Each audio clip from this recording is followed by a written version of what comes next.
Yes. Waalaikumsalam. Nah, ya. Pak. Alhamdulillah. Iya. Iya. Udah jam berapa sekarang? Ya, Pak. Ya, dimulai aja dah.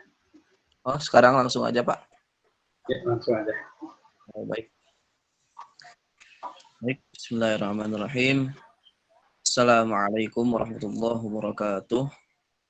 Waalaikumsalam warahmatullahi wabarakatuh. Alhamdulillah. Alhamdulillahirabbil alamin. Nahmaduhu wa nasta'inuhu wa nastaghfiruh. Wa na'udzu billahi min sururi anfusina wa min sayyiati a'malina may yahdihillahu fala mudhillalah wa may yudhlilhu fala hadiyalah. Asyhadu an la ilaha illallah wahdahu la syarikalah wa asyhadu anna Muhammadan abduhu wa rasuluh. Allahumma shalli ala sayyidina Muhammad wa ala ali sayyidina Muhammad. Rabbi shrah li sadri wa yassir li amri wahlul 'uqdatam min lisani yafqahu qawli amma ba'du. Alhamdulillah, pertama-tama mari kita panjatkan puji dan syukur kita kehadirat Allah Subhanahu wa taala yang mana atas segala nikmat yang telah Allah berikan kepada kita, mulai dari nikmat iman, nikmat Islam, dan juga nikmat-nikmat yang lain yang tidak bisa kita hitung satu persatu. Alhamdulillah kita masih diberikan kesempatan, kesehatan, dan kekuatan tentunya untuk menghadiri kegiatan rutin kita, yakni kajian rutin Sahih Bukhari Muslim ya. Yang insya Allah pada hari ini sudah hadir di tengah-tengah kita guru kita, yakni Bapak Dr. Elan Sumarna. Salawat beserta salam semoga tercurah limpahkan kepada junjungan alam, yakni Habibana wa Nabiyana wa Maulana Muhammad Sallallahu Alaihi Wasallam, pada keluarganya, sahabatnya, tabiin tabiatnya, dan juga sampai kepada kita selaku umatnya hingga akhir zaman. Amin ya Allah ya Rabbal Alamin. Baik, seperti biasa ada beberapa rangkaian pada sore hari ini. Yang pertama pembukaan, kemudian nanti akan dilanjut dengan sesi pematerian atau sesi kajiannya bersama Dr. Elan Sumarna, dan juga terakhir akan ditutup dengan sesi diskusi dan juga mungkin ada doa ya mungkin nanti. Baik, untuk mengefektifkan waktu, mari kita buka kegiatan kajian ini dengan membaca basmalah bersama-sama. Bismillahirrahmanirrahim. Bismillahirrahmanirrahim. Alhamdulillah, menginjak acara yang selanjutnya yakni pematerian atau sesi kajian yang akan diisi oleh Bapak Dr. Elan Sumarna. Kepadanya saya persilahkan. Baik. Bismillahirrahmanirrahim. Assalamualaikum warahmatullahi wabarakatuh. Innal hamdalillah nahmaduhu wa nasta'inuhu wa nastaghfiruh wa na'udzu billahi min syururi anfusina wa min sayyiati a'malina. May yahdihillahu fala mudhillalah wa may yudhlilhu fala hadiyalah. Asyhadu an la ilaha illallah wahdahu la syarikalah wa asyhadu anna Muhammadan abduhu wa rasuluhu la nabiyya ba'dah. Allahumma shalli wa sallim ala sayyidil mursalin Muhammadin wa ala alihi wa sahbihi ajma'in. Ayyuhal hadirun, usikum wa iyaya bittaqwa faqad fazal muttaqun. Hadirin yang sama-sama hadir di majelis ilmu ini, alhamdulillah kita panjatkan puja dan puji kehadirat Allah Subhanahu wa taala. Pada kesempatan ini kita masih diperkenankan untuk bisa kembali di tengah-tengah kesibukan kita untuk saling sapa, untuk saling mengisi, untuk saling menegur dalam rangka meningkatkan ketakwaan kita kepada Allah Subhanahu wa taala. Hadirin jamaah yang Allah muliakan dimanapun Anda berada, pada kali ini, sore hari ini kita akan mempelajari tentang bab penulisan hadis. Yang dimaksud dengan bab penulisan hadis ini, maksudnya bab tentang terkait dengan masalah sejarah hadis itu dituliskan. Jadi seperti yang sering disampaikan hadirin sekalian, bahwa hadis dengan Al-Quran berbeda. Kalau Al-Quran itu ketika turun wahyu itu langsung dituliskan oleh sahabat. Langsung dituliskan oleh sahabat, di antaranya oleh Zaid bin Sabit dalam beberapa media yang bisa dipakai menulis. Seperti di kelapa kurma, misal seperti di batu-batu, di kulit unta, atau di media apapun yang dipakai, yang bisa dipakai untuk menulis. Itu Al-Quran. Sementara itu memang secara umum hadis dilarang untuk dituliskan oleh Rasulullah Shallallahu Alaihi Wasallam. Hadirin sekalian, jadi bagi adik-adik mahasiswa, baik yang di UPI ataupun yang di tempat lain yang mempelajari ilmu hadis, kita sudah membahas bahwa hadis itu dilarang oleh Rasulullah Shallallahu Alaihi Wasallam untuk dituliskan dengan alasan supaya tidak campur baur dengan Al-Quran yang dituliskan. Jadi dengan demikian sejarahnya hadis itu tidak dituliskan dari awal, tetapi hadis itu dihafal dan disebarluaskan lewat hafalan satu ke hafalan berikutnya. Namun demikian, hadirin sekalian, ada beberapa hadis yang diizinkan. Maksudnya ada dalam beberapa hadis yang Rasulullah mengizinkan untuk menuliskan hadisnya. Nah, jadi Rasul sendiri memberikan fatwa itu dua. Pertama, melarang secara umum. Yang kedua, membolehkan untuk menulis hadis dengan catatan orang yang menulis itu adalah mereka sahabat yang memiliki kepandaian dan kecermatan dalam menulis hadis tadi, sehingga kekhawatiran untuk bercampur baur dengan Al-Quran itu bisa ditepis, begitu. Nah, hadirin sekalian, ya dengan demikian di tengah-tengah umumnya Rasul melarang penulisan hadis dari awal itu, sesungguhnya ada beberapa sahabat yang diizinkan oleh Rasulullah untuk menulis hadisnya dalam kesempatan terbatas dan untuk peruntukan terbatas. Gitu. Kenapa begitu? Karena Rasul memandang sahabat tersebut orang yang cermat, di samping pandai menulis dan membaca juga cermat dalam memilah mana hadis, mana Al-Quran. Begitu. Nah, hadis yang akan kita bahas ini, hadirin sekalian, adalah salah satu contoh. Salah satu contoh di mana Rasul membolehkan menulis hadis tadi. Begitu. Ya. Nah, baik, kita masuk kepada hadis nomor 114. Seperti biasa, hadirin yang baru bergabung, itu kalau seandainya di hadapan hadirin sekalian ada kitabnya, alhamdulillah, kitab hadis Sahih Bukhari. Nah, boleh mendownload di internet, mudah dan murah, begitu. Dan yang bagusnya yang downloadnya yang PDF-nya, begitu.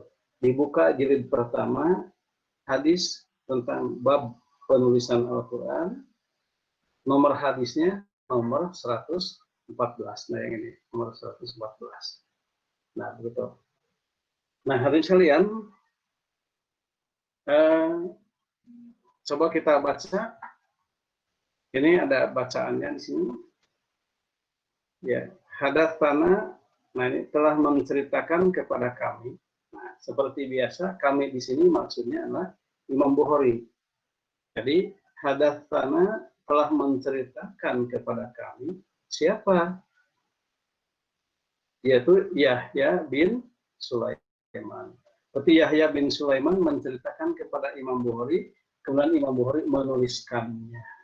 Nah, jadi Yahya bin Sulaiman menceritakan hadis ini kepada Imam Bukhari. Imam Bukhari kemudian menuliskan dalam kitabnya yang bernama Sahih Bukhari, dan mempertanggungjawabkan tulisan ini, bahwa tulisan ini ia dapat dari gurunya yang namanya Yahya bin Sulaiman. Nah, begitu hadirin sekalian. Nah, kemudian qala, ini siapa yang berkata di sini? Nah, yang berkata itu ya tadi Yahya bin Sulaiman. Nah, ternyata gurunya, guru Imam Bukhari tadi yaitu Yahya bin Sulaiman itu juga mempertanggungjawabkan apa yang telah diriwayatkan kepada Imam Bukhari dengan mengatakan bahwa apa yang diriwayatkannya itu dia dapatkan dari Ibnu Wahab. Dia berkata, hadatsani, telah menceritakan kepada aku. Siapa? Ibnu Wahab. Nah, berarti Ibnu Wahab ini adalah gurunya Yahya bin Sulaiman. Nah, jadi, nah gitu ya. Nah, kemudian qala berkata lagi. Siapa yang berkata di sini? Nah, yang berkata itu merujuknya ke yang dekat, yaitu Ibnu Wahab. Nah, jadi ternyata Ibnu Wahab juga tidak sembarangan dia mengajarkan hadis atau meriwayatkan hadis kepada Yahya bin Sulaiman, melainkan dia juga merujuk kepada gurunya yang namanya Yunus. Ini gurunya yang namanya Yunus. Nah, sehingga dia mengatakan, akhbaroni, telah mengabarkan kepadaku, siapa? Yunus. Berarti Yunus adalah gurunya Ibnu Wahab. Nah, hadirin sekalian, nah Yunus dari mana dia mendapatkan hadis ini? Nah, dikatakan an Ibni Syihab. Nah, yaitu dari Ibnu Syihab. Nah, itu ya. Jadi Yunus mendapatkan hadisnya dari Ibnu Syihab. Ibnu Syihab siapa gurunya? Atau dari mana dia mendapatkan hadis ini? An dari Ubaidillah, yaitu dari Ubaidillah bin Abdullah. Ubaidillah dari Ubaidillah bin Abdullah. Nah, jadi Ubaidillah bin Abdullah berarti beliau adalah gurunya Ibnu Syihab. Nah, kemudian dari mana Ubaidillah bin Abdullah tadi mendapatkan hadis? An Ibni Abbas, dari Ibnu Abbas. Nah, an Ibnu Abbas, dari Ibnu Abbas. Nah, berarti sanad terakhir itu adalah Ibnu Abbas. Nah, hadirin sekalian, ada dua istilah dalam kita mempelajari hadis itu, ada rawi, ada sanad. Nah, jangan lupa beda, orangnya mungkin sama orangnya, tetapi istilah rawi dan sanad itu jauh berbeda maknanya. Kalau sanad itu artinya rujukan. Jadi sanad itu artinya sandaran atau rujukan. Seperti ini. Nah, seperti hadatsana, telah menceritakan kepada kami, kata Imam Bukhari, Yahya bin Sulaiman. Nah, jadi rujukan pertama hadis ini atau sanad pertama hadis ini adalah Yahya bin Sulaiman. Rujukan keduanya adalah Ibnu Wahab. Nah, Ibnu Wahab berarti sanad nomor 2. Sanad nomor 3-nya adalah Yunus. Ini sanad nomor 3-nya. Nah, sanad nomor 4-nya adalah Ibnu Syihab. Sanad nomor 5-nya adalah Ubaidillah bin Abdullah. Nah, dan sanad yang terakhir, sanad nomor 6 adalah Ibnu Abbas. Nah, ini sanad. Jadi kalau hadirin sekalian melihat dari sudut sanad, ya, maka Yahya bin Sulaiman, itu yang ini, Yahya bin Sulaiman ini adalah sanad pertama. Sementara sanad terakhir adalah Ibnu Abbas radhiyallahu anhu. Itu sanad yang terakhir. Kalau kita bicara rawi pertama adalah Ibnu Abbas. Beliau, Ibnu Abbas, meriwayatkan kepada rawi kedua, yaitu Ubaidillah bin Abdullah. Nah, ini rawi kedua. Sementara rawi ketiga adalah Ibnu Syihab.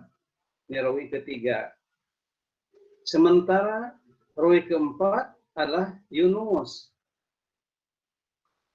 Rawi kelima adalah Ibnu Wahab. Ini rawi kelima Ibnu Wahab. Dan rawi yang terakhir itu keenam adalah Yahya bin Sulaiman. Nah, jadi begitu. Nah, jadi kalau begitu Yahya bin Sulaiman itulah rawi keenam sanad pertama. Begitu.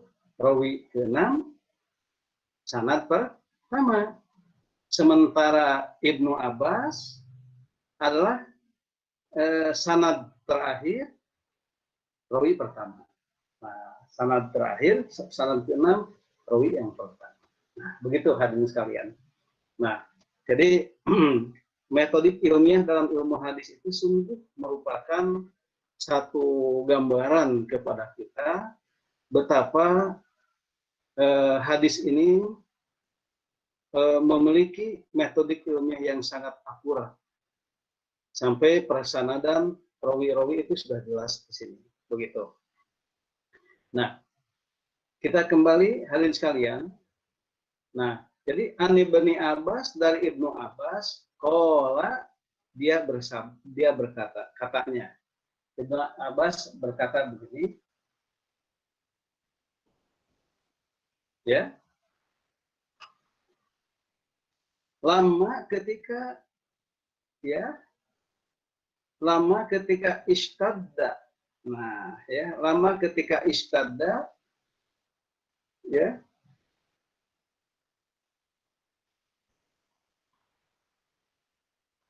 Ketika apa? Lama ketika ishtadda itu merasa sangat, ya. Maksudnya ya merasa amat sangat gitu. Bin Nabi kepada Nabi Shallallahu Alaihi Wasallam. Jadi ketika ishtadda merasa amat sangat, ya. Ini kita terjemah harfiah dulu. Jadi ketika merasa amat gitu ya. Bin Nabi Shallallahu Alaihi Wasallam kepada Nabi Sallallahu Alaihi Wasallam, apa yang merasa amat sangat kepada Nabi itu? Nah, jauh yaitu demamnya. Nah, demamnya. Ya.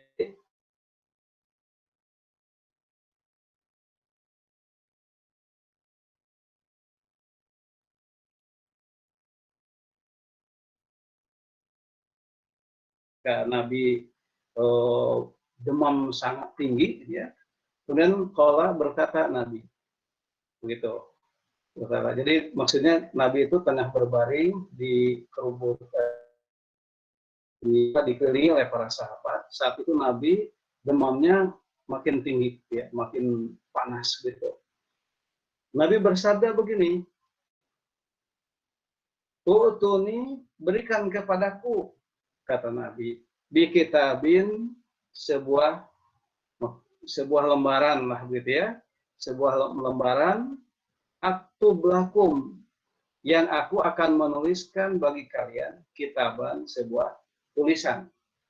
Nah, jadi kata Rasulullah dalam keadaan sangat panas, suhu tubuhnya, ya, demamnya, itu kata Rasulullah, berikan kepadaku suatu lembaran yang aku akan menuliskan dalam lembaran itu bagi kalian.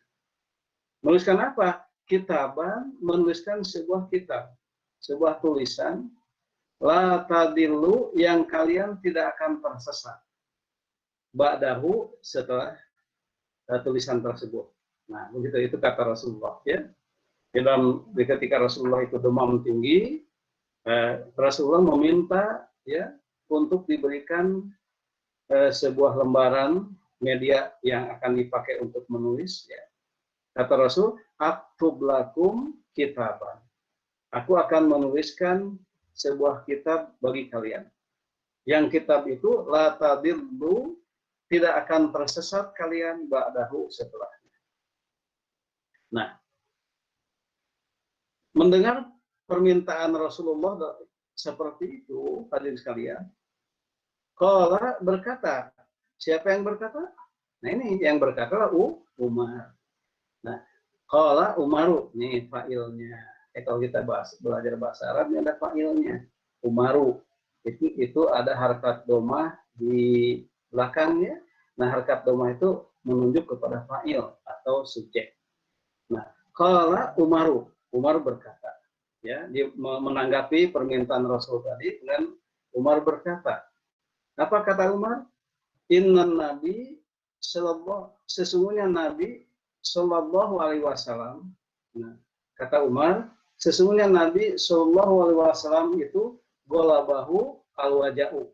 Nah, golabahu itu maksudnya, ini terjemah harfiahnya, sesungguhnya Nabi Sallallahu Alaihi Wasallam itu golabahu telah menindih kepadanya, ya, telah mengalahkannya. Apa al-waja'u? Demam. Maksudnya Rasul SAW itu tengah demam tinggi, gitu ya. Nah, terus dia melanjutkan, wa indana, padahal pada kita ini kitabullah, ada kitab Allah, ada Al-Quran, hasbuna, cukuplah Al-Quran itu buat kita. Nah, tadi kan Rasulullah meminta agar diberikan kitab, diberi untuk beliau menuliskan tulisan yang kata Rasul, kitab ini tulisannya kalian tidak akan tersesat selamanya setelah dituliskan tulisan ini. Nah, kemudian Umar bagaimana mengatakan Nabi itu tengah demam tinggi. Nah, bahkan terjemahan dari madhab Syiah itu telah mengimbau, gitu ya. Itu terjemahan dari dari madhab Syiah, ya. Nabi tengah mengimbau katanya.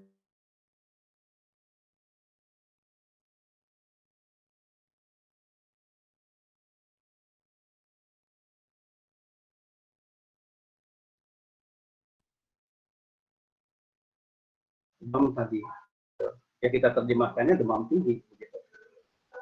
Nah, kata Umar,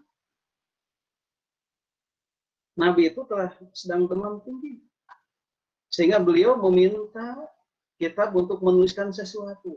Umar khawatir dalam kondisi Nabi tengah demam tinggi seperti itu, kemudian Nabi menuliskan sesuatu, ya, menuliskan sesuatu yang itu amat sangat urgen, sehingga kata Rasul, kalian tidak akan tersesat setelahnya.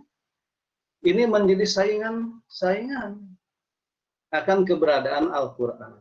Oleh karena itu, kata Umar, wa indana, padahal pada kami itu, ya, itu kitabullah, ada kitab Allah, maksudnya Al-Quran, hasbuna, sudah cukup itu. Nah, ya, sudah cukup itu buat kita. Nah, mendengar ucapan Umar tadi, fakhtalafu, lantas berselisih pendapat para sahabat, ya. Para sahabat berselisih pendapat. Bahkan saking berselisihnya pendapat, wa kasuro al-logo. Kasuro logo itu, oh, suaranya ngangengong begitu ya, sampai ada yang suara tinggi begitu, kayak orang bertengkar gitu ya. Fakta mereka berselisih pendapat dan kemudian ramailah, ya, dan tidak enak didengar karena suaranya masing-masing tinggi begitu. Nah, qala, mendengar kegaduhan itu, qala berkata, bersabda Rasulullah Shallallahu Alaihi Wasallam. Apa kata Rasulullah? Qumu, begitu ya.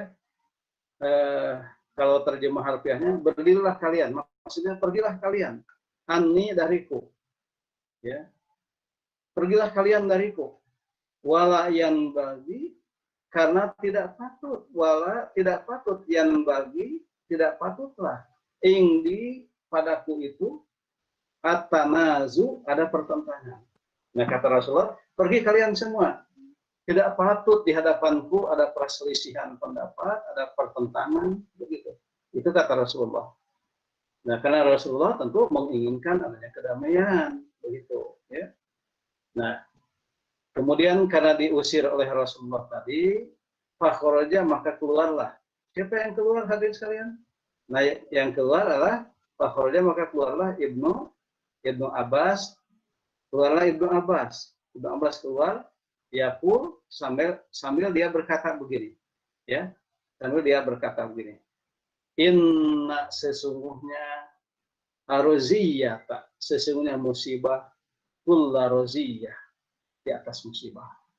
Nah, jadi Ibnu Abbas ini ditujukan kepada Umar tentunya. Sesungguhnya sekarang ini ada musibah, di atas musibah katanya. Begitu ya.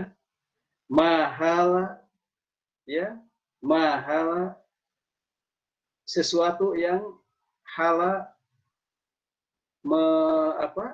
menghalangi baina Rasulullah Shallallahu Alaihi Wasallam di antara Rasulullah wa baina kitabi dan di antara kitabnya. Nah, kata Ibnu Abbas sambil keluar dia mengatakan ini ada musibah di atas musibah, kata Ibnu Abbas. Nah, apa musibah yang di atas musibah itu yang maksud? Ada sesuatu yang bisa menghalangi antara Rasulullah Shallallahu Alaihi Wasallam dan kitabnya yang akan diberikan kepada jamaah saat itu, kepada sahabat. Ini musibah, begitu. Nah itu hadirin sekalian, silakan untuk dipoto dahulu hadisnya, ya silakan untuk dipoto. Nah coba kita, tapi kalau hadirin sekalian membutuhkan soft file-nya, bisa nanti meminta kepada panitia, ya. Nah nanti disampaikan ini oleh moderator itunya apa, alamatnya, mungkin nomornya, atau mungkin nanti tekniknya bagaimana bisa dibicarakan. Ya, hadirin sekalian, coba kita terjemahan bebasnya kita baca supaya mengerti. Kalau tadi kan terjemahan letterlock. Nah, Yahya bin Sulaiman menceritakan kepada kami, katanya. Ini kata Yahya bin Sulaiman. Ibnu Wahab menceritakan kepadaku, katanya. Yunus mengabarkan padaku, diterima dari Ibnu Syihab, dari Abdullah bin Abdullah, dari Ibnu Abbas, katanya. Nah ini kata Ibnu Abbas, ketika Nabi SAW sakitnya semakin parah, tadi istada bin Nabi SAW al-waja'u, ya. Ketika Nabi itu semakin parah sakitnya, demamnya, ya. Nah, beliau bersabda, apa sabda beliau? Nah, berikan padaku sebuah kitab. Nah, ini sabda beliau tadi. Berikan padaku sebuah kitab. Nah, ini hadirin sekalian. Nah, ya, berikan kepadaku sebuah kitab untuk aku tuliskan pada kalian, sehingga kalian tidak akan tersesat setelahnya. Nah, mendengar ucapan Rasulullah Shallallahu Alaihi Wasallam, Umar kemudian berkata begini, sesungguhnya Nabi Shallallahu Alaihi Wasallam setengah demam tinggi. Nah, jadi sesungguhnya Rasulullah Shallallahu Alaihi Wasallam itu tengah demam tinggi. Nih dituliskan nih ada terjemahan, kita mengutip terjemahan dari Madhab Syiah, ya. Kata dia itu menginggau. Nah ini terjemahan dari Madhab Syiah, ya. Rasulullah SAW itu tengah menginggau, ya. Karena saking demam tingginya itu, kemudian beliau meminta sesuatu yang urgen, ya. Itu soal tulisan tadi, akan menulis sesuatu, ya. Nah, hadirin sekalian, mendengar ucapan Umar tadi, para sahabat berselisih dengan suara yang gaduh. Nah, mendengar kegaduhan yang begitu keras, begitu ya, Nabi bersabda begini, pergilah kalian dariku, tak pantas ada pertentangan di hadapanku. Jadi Nabi tengah sakit keras, dia, para sahabat berselisih, jangankan memenuhi permintaan Rasulullah, mereka berselisih. Nah, sehingga Rasulullah marah, ya, sampai mengusir para sahabat, pergilah kalian dariku. Walayan bagi tidak pantas, ya. Dia indi atanazu, tidak pantas adanya pertentangan di hadapanku, kata Rasul, ya.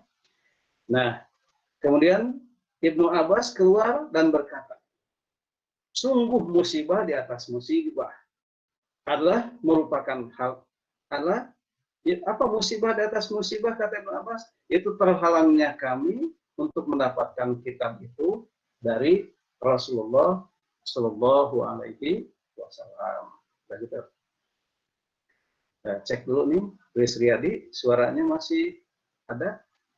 Masih jelas. Alhamdulillah. Ya. Hadirin sekalian, dimanapun Anda berada, coba kita lihat penjelasan hadisnya. Nah, ini penjelasan hadisnya. Ya. Nah, hadirin sekalian, adik-adik mahasiswa yang Bapak cintai, Bapak Ibu dosen, karyawan yang dimuliakan, dan jamaah kaum muslimin dimanapun Anda berada yang Allah muliakan pula. Kita masuk sekarang pada penjelasan hadis. Nah, poin yang pertama, hadis ini menjadi bukti bahwa pada zaman Nabi Shallallahu Alaihi Wasallam ada penulisan hadis, walaupun dalam keadaan terbatas. Nah, jadi seperti disampaikan di muka tadi, jadi di samping Rasulullah itu melarang penulisan hadis, ternyata ada beberapa hadis yang membolehkannya untuk menuliskan hadis Nabi. Dengan catatan setelah ditelaah dengan kenapa Rasulullah mengizinkan, karena Rasulullah melihat orangnya, bahwa orang tersebut yang diizinkan menulis itu adalah mereka yang memiliki kecermatan dalam memilih dan memilah mana itu Al-Quran, mana itu hadis. Nah, sehingga dengan kecermatan orang tadi, Rasulullah yakin dia pandai memilih mana Al-Quran, mana hadis. Bahkan dalam beberapa keterangan, hadirin sekalian, Rasulullah menegaskan bahwa celakanya umat dahulu itu karena tidak mampu untuk memilah dan memilih mana firman Allah dan mana itu hadis nabinya, gitu ya, mana itu ucapan dan perbuatan, sehingga kemudian menjadi celaka umat terdahulu tadi. Itu kata Rasulullah, ada hadis tentang itu, hanya tidak disertakan karena khawatir waktunya tidak cukup, gitu. Nah, jadi begitu hadirin sekalian. Nah, coba kita lihat nomor 2 nih, kalau nomor 1 ya. Nomor 2 nih, kita coba pilih nomor 2. Nah,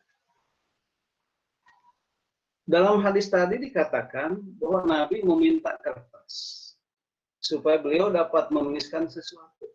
Kata Rasulullah, "U'tuni bi kitabin, aktub lakum kitaban." Kan gitu kata Rasulullah, berikan kepadaku sebuah kertas supaya aku aktub lakum kitaban, supaya aku bisa menuliskan sesuatu untuk kalian. Maksudnya adalah, hadirin sekalian, dengan maksudnya bahwa memang ada dua pendapat di sini. Apakah betul dari hadis itu Rasulullah itu tidak bisa tulis baca, kan begitu ya? Sebagaimana yang sering kita pahami dari awal, ya, bahwa Rasul itu katanya memang tidak pandai tulis baca. Tetapi dalam hadis ini sepertinya Rasul bisa menulis dan membaca, begitu, sehingga memintakan lembaran untuk kemudian Rasul menuliskan di atas lembaran tadi amanatnya, ya. Nah, mana yang kita pegang? Nah, gitu ya. Kalau pendapat yang pertama yang kita pegang, yaitu bahwa Rasul itu tidak pandai menulis dan membaca. Ya, kalau hanya sekedar menulis namanya, ya, itu Rasul bisa. Kalau menulis hal-hal yang sederhana, Rasul bisa. Ya. Nah, bahwa Rasul itu tidak bisa menulis, itu di surat Al-Ankabut ayat 48 di sini. Nah, hadirin sekalian bisa melihatnya dalam Al-Quran, ya. Quran surat Al-Ankabut 48. Allah berfirman, "Wa ma kunta," tidaklah keadaanmu Muhammad, tatslu, engkau membaca, ya. Ya. Nah, itu tatslu, engkau membaca, min qabli, dari sebelumnya, min kitabin, dari suatu kitab pun, wala takhutuhu, dan tidak pula engkau menuliskannya, biyaminika, dengan tanganmu. kalau Rasul itu bisa membaca dan bahkan bisa menulis, nah ini Allah berfirman dalam surat Al-Ankabut 48 tadi, idzan kalau begitu, kalau Rasul punya kemampuan menulis dan membaca, lartaba pasti akan ragu orang-orang yang ragu akan kebenaran Al-Quran sebagai wahyu Allah. Nah, begitu kan? Nah, dalam ayat tadi tegas bahwa Rasul itu tidak bisa menulis dan membaca sesuatu yang disengaja. Kemampuan itu oleh Allah dihilangkan. Gitu ya. Dengan tujuan apa? Ya sebagai hujah bahwa Al-Quran ini bukan tulisan Muhammad. Karena Muhammad sendiri belum tidak bisa membaca dan menulis. Begitu. Nah, jadi kembali hadirin sekalian, hadis ini bukan menunjukkan bahwa Rasul bisa membaca dan menulis. Tetapi maksudnya ketika Rasul meminta kita, meminta lembaran itu, tentu saja dengan maksud Nabi mendikte seseorang sahabatnya yang siap untuk menuliskan. Begitu itu maksudnya. Hadirin sekalian, jamaah yang Allah muliakan, dimanapun Anda berada, coba kita masuk poin ketiga sekarang. Kita masuk poin ketiga. Poin ketiga, ini ada kesalahan. Nah, yang dimaksud dengan sebuah kitab yang kalian tidak akan tersesat selamanya. Kan kalimatnya tadi ya. Jadi, tu bi kitabin aktub lakum kitaban la tadillu mim ba'dihi. Ya, kalimat yang ini coba kita lihat ke atas, kita scroll ke atas. Hadisnya mana nih? Nah, ya. Nanti ya. Jadi tu bi kitabin aktub lakum kitaban la tadillu ba'dahu, yang kalian tidak akan tersesat setelahnya. Nah, gitu ya. Kalimat itu. Nah, jadi yang dimaksud dengan sebuah kitab yang kalian tidak akan tersesat selamanya. Jika yang dimaksud, hadirin sekalian, nah ini ya, jika yang dimaksud adalah terkait dengan masalah syariat. Nah, jika kitab yang akan dituliskan oleh Rasulullah Shallallahu Alaihi Wasallam adalah sesuatu yang terkait dengan syariat, begitu, maka ucapan Umar adalah tepat. Ucapan Umar yang mana? Yang tadi Umar menolak permintaan Rasul tadi sehingga berselisih pendapat dengan para sahabat. Kata Umar, Rasulullah dalam keadaan demam tinggi. Begitu. Mana mungkin dia bisa menulis sesuatu yang sifatnya urgen, sesuatu yang sifatnya amat sangat ya urgen, begitu. Nah, sehingga dengan demikian, kalau yang akan dituliskan oleh Rasul itu adalah sesuatu yang bersifat syariat, maka ucapan Umar tadi adalah tepat. Kan kata Umar, kenapa Rasul menuliskan begitu nih redaksi bebasnya? Padahal kita sudah punya kitab Allah, sudah punya Al-Quran. Ya, maka jadi ucapan Umar yang mengatakan bahwa tak ada yang melebihi kitabullah, tadi adalah tepat. Begitu. Kalau yang dimaksud oleh Rasulullah akan menuliskan itu sesuatu yang sifatnya syariat. Begitu. Sehingga ucapan Umar boleh disebut tepat. Karena tentu saja tidak ada yang melebihi, yang menyaingi persoalan keotentikan atau ke Al-Quran, kitabullah tadi. Tetapi hadirin sekalian, jika yang dimaksud adalah persoalan khilafah, nah persoalan khilafah maksudnya persoalan bahwa Nabi melihat ya hidupnya sebentar lagi ya malakul maut sudah akan menjemput, sehingga Rasul perlu menuliskan wasiat bahwa penggantinya si Anu, pengganti beliau gitu ya. Nah, jika yang dimaksud itu persoalan khilafah tadi, maka ucapan Umar tadi, pencegahan Umar tadi lagi-lagi merupakan rahmat Allah Subhanahu wa taala. Begitu. Ya. Kenapa? Ya, ini masalahnya ya. Jika yang akan amanah dari Rasulullah itu persoalan khilafah. Persoalan siapa yang menggantikan beliau setelah beliau wafat, maka lagi-lagi ucapan Umar tadi adalah merupakan rahmat Allah Subhanahu wa taala. Kenapa begitu? Karena sebagaimana diketahui bahwa Abu Bakar yang ini pun juga dalam beberapa hadis itu diisyaratkan oleh Nabi sendiri sebagai penggantinya. Dalam beberapa hadis yang dikatakan, bahkan ibadah haji tahun ke-9 itu juga karena Rasul sedang sakit itu diwakilkan kepada Abu Bakar. Kemudian juga hadirin sekalian, ketika Nabi sakit itu pun sehingga tidak mampu mengimami sholat, juga diwakilkan kepada Abu Bakar. Padahal para sahabat protes sampai Aisyah radhiyallahu anha, putrinya Abu Bakar itu sendiri, ya, itu protes kepada Rasulullah. Ya Rasulullah, kira-kira bahasanya gitu. Bapakku itu, ayahku itu, maksudnya Abu Bakar, adalah orang yang gaduh dalam sholat. Kita bahasa kitanya gaduh itu karena kalau Abu Bakar itu kan khusyuk ya, sholatnya terdengar terseduh-seduhnya menangis ya, rintihan tangisannya ketika sholat itu Abu Bakar terdengar, sehingga boleh jadi mengganggu begitu, boleh jadi mengganggu, sehingga Aisyah radhiyallahu anha sendiri, putrinya Abu Bakar, itu protes kepada Rasulullah, suaminya, jangan Abu Bakar, Umar saja. Tetapi kata Rasul, enggak, Abu Bakar, begitu. Nah, ini beberapa hadis yang tidak disebutkan di sini karena tadi akan cukup waktunya, itu mengisyaratkan bahwa pengganti Rasulullah itu adalah Abu Bakar, begitu ya. Nah, itu diantaranya.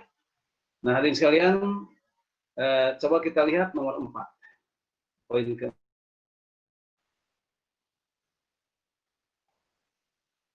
keempat. Nah, tidak jadinya Rasulullah SAW menuliskan kitab yang menurutnya itu tidak akan menyesatkan selamanya, juga ternyata memberikan hikmah yang besar. Jadi, tidak jadinya Rasulullah SAW mengamanahkan satu tulisan untuk para sahabat yang kata Rasul ini kalian tidak akan tersesat. Tidak jadinya menuliskan itu juga ternyata memiliki hikmah yang besar. Kenapa begitu? Sebab dalam kaitan dengan ini, seandainya kitab itu ada, betapa Al-Quran ini memiliki saingan. Ada dua, ada Al-Quran, ada yang dituliskan oleh Rasul tadi, begitu, sehingga terjadi dilematis nanti, gitu ya. Nah, sehingga Umar dengan kecerdasannya, wa indana kitabullah, padahal kita ini memiliki kitab Allah, begitu. Itu Umar, ya. Nah, kemudian coba kita lihat poin kelima. Hadirin sekalian, perkataan Ibnu Abbas tadi ya, musibah di atas musibah. Jadi ketika diusir oleh Rasulullah dan para sahabat itu istilahnya berselisih paham, berselisih pendapat, sehingga suaranya saling tinggi gitu ya, saling tinggi. Ibnu Abbas mengatakan sambil keluar dia katakan musibah di atas musibah. Tentu saja ini ditujukan pada Umar tadi. Coba kali lihat hadisnya ya. Hadisnya di atas, coba lihat. Ini setelah Rasulullah mengusir mereka, ya, kumu anni walayan bagi ing di atanazu, sambil marah Rasul ya, sambil bangkit dari tidurnya. Rasulullah, pergilah kalian. Kalau bahasa kitanya, bahasa bebasnya, pergilah kalian. Karena tidak pantas di hadapanku ada pertentangan seperti itu. Kemudian Ibnu Abbas keluar, Yakul dan berkata, nah ini perkataan Ibnu Abbas, inna roziyah kullu roziyah. Sesungguhnya ini ada musibah di atas musibah. Nah, gitu ya. Ini perkataan Ibnu Abbas. Ya. Jadi di musibah di atas musibah. Tentu saja ini ditujukan kepada Umar radhiyallahu anhu. Ya. Nah, ini ditujukan kepada Umar. Hadirin sekalian, sebenarnya dalam hal ini, ya, Umar itu tentu lebih paham dari Ibnu Abbas. Nah, ya, jadi bahkan Rasul selalu mengaitkan kepahaman, mengaitkan kesempurnaan agama, mengaitkan ilmu itu, salah satunya selalu disandarkan kepada Umar. Bahkan Umar bisa menerawang ketika turun wahyu itu, sebelum Rasulullah itu menyelesaikan satu ayat dalam turun wahyu itu, Umar langsung menebak kira-kira bunyinya begini. Kemudian tiba-tiba memang bunyinya seperti yang di gitu. Nah, jadi memang Umar itu seorang yang cerdas, ya. Di dalam hal ini Umar bisa melihat lebih bisa melihat sesuatu yang ada di balik fenomena perkataan Nabi tadi, ya, dibanding Ibnu Abbas. Nah, oleh karena itu, kalau Ibnu Abbas itu melihat zohirnya persoalan, ya, dia ada pertentangan begitu karena kasus Umar tadi menghalang-halangi tadi, sehingga Ibnu Abbas mengatakan, Masya Allah, ini musibah di atas musibah, ya, sehingga kami terhalang dari kitab yang akan diberikan oleh Rasulullah kepada kita. Nah, penyikapan Umar seperti itu, hadirin sekalian, menunjukkan bahwa Umar itu lebih paham dari Ibnu Abbas. Begitu. Dalam hal ini, Ibnu Abbas tak mampu menandingi Umar. Begitu. Nah, gitu. Nah, coba kita lihat hadis poin 6. Hadis sekalian. Nah, hadis ini juga hadis sekalian menunjukkan bahwa di kalangan sahabat pun ternyata perselisihan pun terjadi. Begitu. Jadi di kalangan sahabat itu debat sana debat sini, perselisihan sana perselisihan itu, bahkan ketika Rasul setengah sakit sekalipun perselisihan terjadi, ya. Sehingga pada saat itu suara di antara mereka saling meninggi di hadapan Rasulullah yang mulia yang sedang sakit tadi. Oleh karena itu Rasulullah mengusir mereka karena beliau tidak suka terjadinya perselisihan. Di ujung nyawanya itu gambaran perselisihan itu selalu membayang-bayangi oleh Rasulullah, ya, membayang-bayangi Rasulullah. Sampaikan ketika malaikat itu mengatakan, apa yang malaikat Jibril mengatakan, apa yang engkau mau ya Rasulullah? Itu padahal pintu langit sudah terbuka, ya, untuk menunggumu, ya, untuk menunggumu. Tapi apa Rasul yang katakan umatku, umatku? Rasul istilah Sundanya itu kiblat, ya, atau Rasul itu istilahnya itu selalu melihat umat, karena dalam pandangan nubuwahnya Rasul memandang bahwa umat itu akan terjadi perselisihan yang sangat banyak.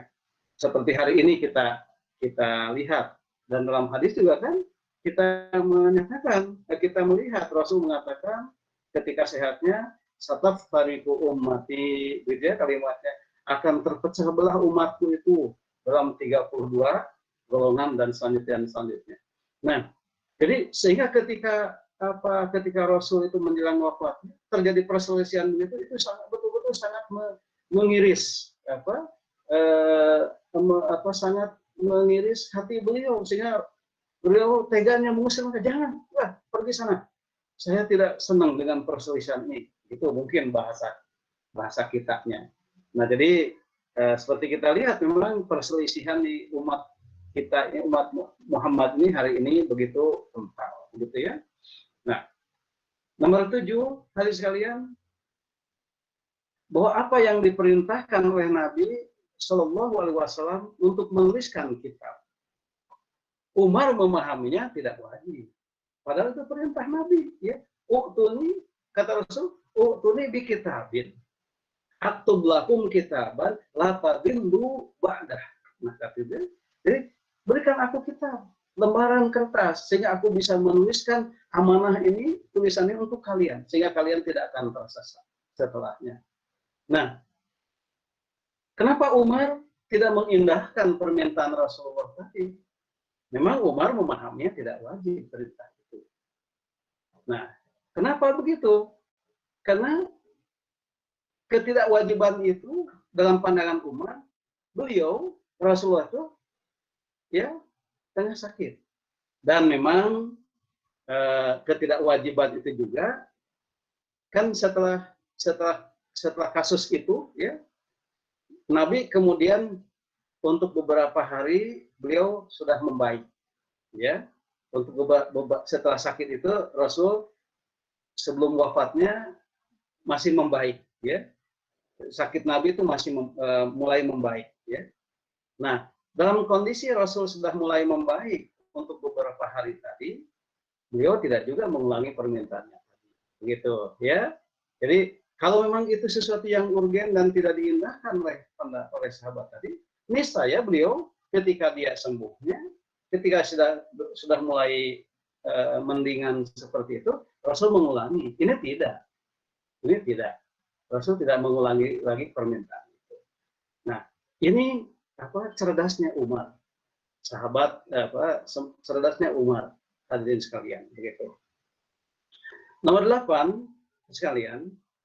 Nah, kejadian yang diceritakan dalam hadis ini adalah terjadi pada hari Kamis, sehingga kemudian disebut sebagai Kamis Kelabu. Dan tentu saja menjadi alasan bagi madhab Syiah untuk lebih membenci kepada sahabat. Salah satunya adalah Umar bin Khattab tadi yang sudah berani tidak mengindahkan permintaan Rasulullah Shallallahu Alaihi Wasallam. Nah, demikian bahasan kita, hadirin sekalian. Silahkan kita bisa diskusi. Hadirin yang melalui Meet bisa langsung menyampaikan inspirasinya kepada kita semua, bisa memberikan tambahan, atau mungkin bisa bertanya, atau bisa melalui chat yang ada di ini, atau juga tentu saja hadirin yang ada di TV UPI juga bisa menyampaikan pertanyaannya gitu, dengan melalui chat yang ada di TV UPI.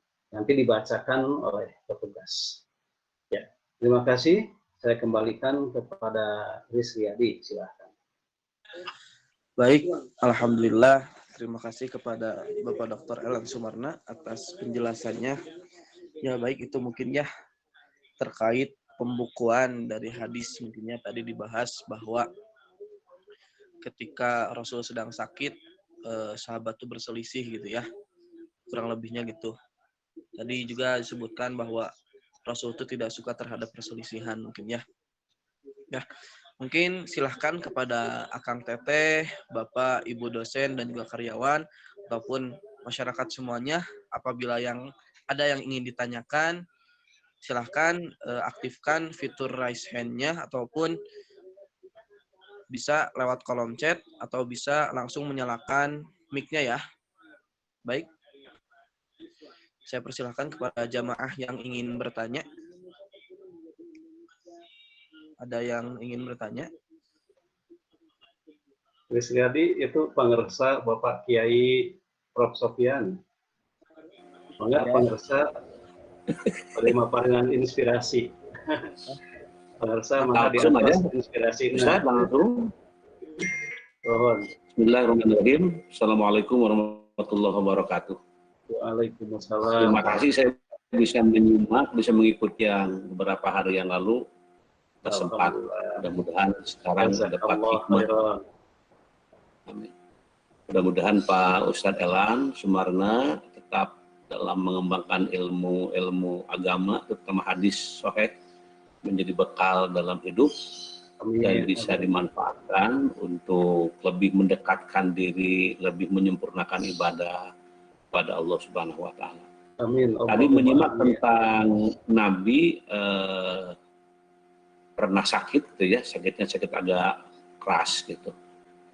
Apakah dihubungkan dengan sekarang saat penyakit? Apakah bukan ada persamaan nggak dengan yang sekarang sedang muncul wabah gitu, atau penyakit biasa aja itu artinya tidak berkaitan dengan virus misalnya gitu ya, cuma hanya mungkin penyakit di luar virus. Tapi tadi tentang pengobatan, tentang cara untuk mengobatinya dengan minta mengambil kertas itu untuk menulis, itu bagaimana itu cara pengobatan Nabi ketika beliau sendiri terasa sakit gitu. Dan ketika ada sahabat yang agak sedikit cekcok, itu membuat menjadi harus mengingatkan. Dan memang yang sakit itu tentu tidak berharap adanya riweuh gitu ya, tapi dengan tenang. Saya kurang paham apakah kekuatan pribadinya sendiri untuk menyembuhkan hal itu menjadi penting. Mohon penjelasan dari Ustadz Elan Sumarna. Terima kasih. Assalamualaikum warahmatullahi wabarakatuh. Waalaikumsalam warahmatullahi wabarakatuh. Terima kasih Pak Kiai Prof. Sofyan yang telah memberikan bahasan panjang lebar ini Prof. Sofyan ya, atas inspirasinya. Hadirin sekalian, jadi ini hadirin sekalian, baik adik-adik dan masyarakat umumnya, ini beliau insya Allah memberikan ujangan kepada kita hari dulu subuh, kuliah subuh, alhamdulillah. Ya, kita yang ada waktu, insya Allah kita diharap bisa menyempatkan mendengarkan tausiah beliau. Hadirin sekalian, ini kita terima kasih pada bahasan yang disampaikan oleh Pak Ki. Jadi memang bahwasanya ketika sakitnya beliau itu adalah sakit demam biasa, hanya memang sangat tinggi, bukan pandemi tentunya, sakit biasa sampai beberapa dari kalangan mazhab Syiah menerjemahkannya menginggau, gitu Prof, menginggau katanya, karena memang kalimatnya di sana istadda bin Nabi golabahu al-waja'u, golabahu itu maksudnya ya itu ya tadi sampai, jadi makanya karena mungkin dari mazhab Syiah itu sangat benci kepada sahabat, sehingga menerjemahkannya itu menginggau, Nabi menginggau. Tapi rasanya kita agak sulit menerima masa Nabi menginggau gitu. Tapi memang kalimatnya begitu. Nah jadi hadirin sekalian, jamaah yang Allah muliakan, sakitnya Nabi itu adalah sakit demam biasa, bukan pandemi. Dan memang Rasulullah suka diobati oleh obat-obat, ramuan-ramuan biasa. Dalam beberapa riwayat itu diobati oleh ramuan dari luar, dari Habsyi. Ketika para sahabat saat itu diizinkan oleh Rasulullah, sebelumnya itu ada yang hijrah ke Habsyi. Nah di sana para sahabat itu juga mencari ramuan-ramuan, dan pada saat itu ramuan itu diberikan kepada Nabi, dan Nabi alhamdulillah sempat mendingan beberapa saat, tapi kemudian sakit lagi. Nah kalau kita lihat sirah yang lainnya, itu kan akibat sakitnya Nabi itu akibat racun yang pada makanan yang dimakan. Jadi ketika itu Rasulullah itu disuguhi makanan oleh seorang wanita Yahudi. Nah, padahal hanya sedikit yang termakan oleh Rasulullah itu. Nah, dengan mukjizatnya racun itu selama ini terisolir dalam tubuh Nabi, itu terisolir. Kalau bahasa ini Prof, bahasa anak-anak mahasiswa itu virusnya dikarantina begitu. Dengan izin Allah virusnya terkarantina begitu. Tapi pada saatnya Rasul menjelang selesai risalahnya, Allah izinkan virus itu kemudian menyebar ke tubuhnya sehingga menyebabkan Rasulullah itu demam tinggi. Nah, seperti itu. Jadi hadirin sekalian, pandemi ada kasusnya. Jadi zaman Nabi, pandemi yang terjadi pada zaman Nabi itu penyakit itu tadi, penyakit belang itu. Penyakit belang itu penyakit sopak penyakit namanya itu, penyakit belang itu. Hanya kondisinya pada saat itu Rasulullah di luar lingkaran. Nah, sehingga lahirlah doa Rasulullah kepada kita. Rasulullah mengajarkan doa kalau ketika pandemi itu, Allahumma inni a'udzubika minal barosi. wal junun wal juzam wa min sayyi'atil asqam, begitu. Nah, kita kepada Allah memohon perlindungan dari penyakit belang, dari penyakit apa itu teh stres yang berat begitu. Kemudian juga dari berbagai penyakit yang menyakitkan. Jadi memang pandemi zaman Rasul itu adalah penyakit belang, hanya posisi Rasul itu berada di luar lingkaran, sehingga Rasul sendiri ketika ada beberapa sahabat yang datang menemui Rasul, ada sekitar empat orang kalau tak salah, salah satunya itu kena penyakit belang tadi. Penyakit belang itu adalah jenis penyakit ke kulit yang menyebabkan kulit itu tidak puguh bentuknya, begitu, sampai juga ya kematian juga. Gitu. Nah, bagaimana Rasul menyikapi sahabat yang datang yang memiliki penyakit itu? Rasul kemudian tidak menyalaminya, yang lain disalami oleh Rasul. Nah, kemudian sahabat yang punya penyakit itu dibiarkan oleh Rasul. Gitu. Nah, kemudian tentu saja dalam kondisi pandemi di zaman Nabi itu penyakit belang tadi, Rasul memerintahkan untuk tidak memasukinya dan juga untuk tidak mereka yang ada dalam lingkaran tidak keluar daripadanya. Gitu. Demikian mungkin Pak Kiai, hatur nuhun tina bahasan tina inspirasina. Jazakallah khairan. Silakan. Ya. Baik, mungkin terima kasih kepada Pak Kiai Sofyan ya yang sudah Prof. Sofyan telah memberikan inspirasi kepada kita. Alhamdulillah. Inspirasi kita dan juga memberikan pertanyaan. Semoga dengan pertanyaannya bisa menginspirasi kita, memotivasi kita gitu ya untuk lebih mempelajari lebih dalam terkait apa yang sedang kita pelajari sekarang. Kemudian ini sudah ada di kolom chat Bapak pertanyaan dari Kang Zenito ya. Izin bertanya, perselisihan dan perbedaan di antara kaum muslimin merupakan hal yang bisa dianggap wajar.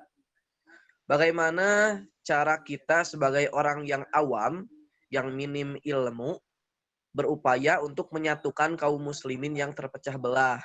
Di tengah upaya oknum tertentu yang ingin memecah belah kerukunan kaum muslimin melalui perbedaan yang sebenarnya masih dalam batas wajar. Nah, mungkin di garis bawah itu berupaya menyatukan kaum muslimin yang terpecah belah gitu Pak. Bagaimana caranya gitu Pak? Ya, baik. Pertanyaan Janito tadi bagus sekali. Hadirin sekalian, jadi soal satu padunya kaum muslimin itu insya Allah sudah ada ketetapannya dari Allah. Tentu yang kita diskusikan adalah bagaimana ini metodenya, begitu. Bagaimana ini metodenya, begitu ya. Nah, tentu saja berbicara tentang metode penyatuan umat, ini amat terkait dengan masalah eksternal dan internal kaum muslimin. Masalah eksternal adalah bahwa kita lihat banyak persoalan-persoalan yang memicu terjadinya pertentangan-pertentangan gitu ya, yang tidak hanya menginspirasikan persatuan, kalau disikapi persatuan, tapi juga menginspirasikan adanya adu domba di kalangan kita kaum muslimin. Itu masalah eksternal. Masalah internal juga persoalannya memang hadirin sekalian. Jadi semaraknya kaum muslimin dalam memahami agama Allah ini juga masih sangat dangkal, begitu. Nah, kenapa dangkal seperti itu? Ya karena kalau pemahaman kita dangkal, berarti menyikapi persoalan pun tidak dangkal. Itu maksudnya. Menyikapi persoalan pun dangkal. Di satu sisi semangat berislam itu kuat, semakin kuat. Namun pemahaman kepada agama itu dangkal. Begitu, itu masalah internalnya. Sehingga kemudian lagi-lagi kondisinya seperti ini. Gitu. Nah, hadirin sekalian, kenapa kemudian pemahaman kaum muslimin ini dangkal? Yang jadi masalahnya. Pemahaman kaum muslimin kepada agama umumnya dangkal, karena itu tadi, masih melihat bahwa agama Islam, ilmu agama ini jangankan wajib, untuk tidak sunnah, kalau bahasa Pak Kiai tidak sunnah acan gitu ya Prof. Gitu. Jadi untuk sampai kepada jangankan wajib, untuk sunnah juga jauh begitu. Nah jadi hadirin sekalian, kaum muslimin masih belum sadar bahwa ilmu agama itu adalah merupakan ilmu yang fardu ain, dan ilmu umum itu fardu kifayah. Dua-duanya fardu. Ilmu agama fardu, ilmu umum pun juga fardu. Hanya pertama, kalau ilmu agama itu fardu ain. Jadi dengan mengabaikan siapa kita, apakah kita ini pedagang, apa kita ini ilmuwan, apa kita ini pendidik, apa kita ini siapapun kita, sepanjang kita ini sebagai muslim, maka wajib secara ain, wajib ain untuk memiliki ilmu agama, begitu. Sehingga alhamdulillah Prof, di Al-Furqan itu semua bisa khutbah, ya. Menunjukkan memang sekalian bahwa kita ini memahami ilmu agama sebagai fardu ain. Sementara ilmu umum itu tentu fardu kifayah karena sifatnya pilihan. Jadi ini adik-adik mahasiswa yang milih biologi, ya wajib belajar biologi karena pilihannya, begitu. Tetapi tidak wajib bagi mereka yang tidak memilih biologi. Itu yang disebut dengan fardu kifayah. Nah, jadi kurikulum yang diwariskan oleh penjajah dahulu itu menjauhkan kita dari agama, gitu. Padahal mestinya kalau agama itu menjadi fardu ain, insya Allah masyarakat nih, kaum muslim ini secara internal akan arif memahami persoalan, gitu, akan arif memahami persoalan, gitu. Karena ilmu agama ini wajib, sifatnya wajib. Nah, oleh karena itu coba kita lihat, misal di antara mahasiswa yang sudah dewasa seperti ini, Prof, ya, sudah dewasa itu, kita tidak menampik bahwa di antara mereka ada yang ini sudah rahasia umum, tidak bisa baca Quran, begitu. Bahkan di sebuah perguruan tinggi Islam itu adik-adik mahasiswa dan jamaah sekalian, kaum muslimin sekalian, di sebuah universitas Islam, ini bukan fiktif, di sebuah perguruan tinggi Islam, ketika dites sidang terakhirnya, dites sholat mayat, itu pakai ruku, pakai sujud. Ini persoalannya. Padahal itu di sebuah universitas Islam. Kalau di kita mungkin masih wajar, walaupun kewajaran ini harus ditepis juga karena kita sebagai muslim. Nah, jadi adik-adik mahasiswa itu harus merasa sedih kalau kita melihat di sebuah, ini ada ibunya atau bapaknya meninggal begitu ya, tiba-tiba yang menyolatkannya orang lain, nyari-nyari ke sana, nyari kemana? Mau nyari ustadz. Buat apa? Ngimami sholat. Sesungguhnya adik-adik sekalian, yang berhak menyolatkan orang tuanya yang meninggal itu anaknya, jangan diwakilkan. Begitu. Tetapi kan persoalannya, saya tidak bisa menyolatkan. Ini gara-gara tadi pemahaman bahwa ilmu agama ini bukan wajib ain, tetapi tadi untuk sampai sunnah pun tidak. Nah, oleh karena itu, hadirin sekalian, hal yang juga mengarah kepada ilmu agama itu disisihkan juga karena persoalan bahwa kita ini selalu membagi ilmu itu ke dalam dua, yaitu ilmu dunia dan ilmu akhirat. Wah, ini pembagian yang kita harus berhenti. Jadi ilmu itu tidak terbagi atas ilmu dunia dan ilmu akhirat. Sebab di akhirat itu kita tidak perlu ilmu. Akhirat mah tempat kita menuai hasil. Begitu. Di kita makan minum di akhirat itu bukan karena lapar, tetapi karena bersenang-senang, menuai hasil. Tidak perlu ilmu di akhirat itu. Karena itu, ilmu agama itu untuk dunia. Oleh karena itu, berhentilah kita untuk membagi ilmu itu ke dalam ilmu dunia dan akhirat, tetapi kita harus membagi ilmu itu ke dalam ilmu agama dan ilmu umum. Dua-duanya ada di dunia. Gitu. Dua-duanya ada di dunia. Jadi ilmu agama untuk dunia, karena kita diciptakan oleh Allah sebagai khalifah untuk mengatur kehidupan ini, dan ilmu umum juga demikian sebagai wasilah untuk taat kepada Allah Subhanahu wa Ta'ala. Nah, demikian Tris Riyadi, silakan. Baik, Bapak. Alhamdulillah, mungkin itu ya tadi sudah terjawab pertanyaan dari Kang Zenito.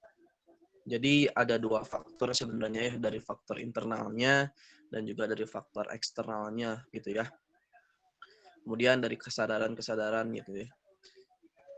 Nah, mungkin masih ada pertanyaan lagi dari para jamaah.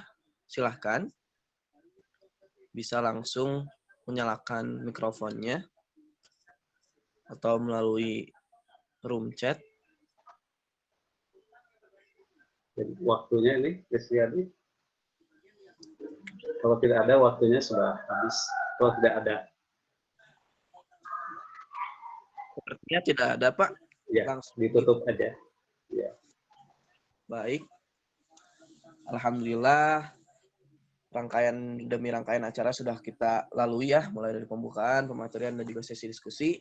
Mudah-mudahan apa yang sudah tadi dibahas menjadi motivasi dan juga menjadi pengingat untuk kita semuanya, supaya lebih baik lagi ke depannya, supaya bisa lebih istiqomah lagi dalam menuntut ilmu Allah Subhanahu wa Ta'ala gitu ya.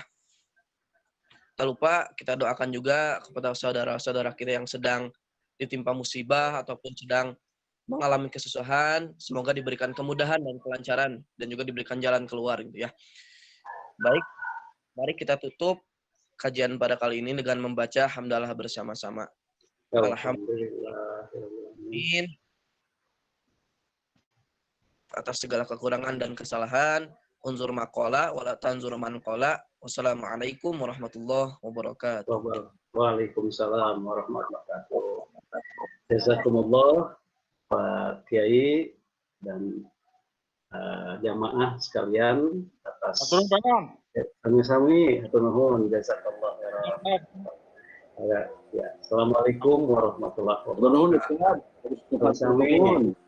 Sami-sami Pak Kiai kena segala rupi panrojongna inspirasi.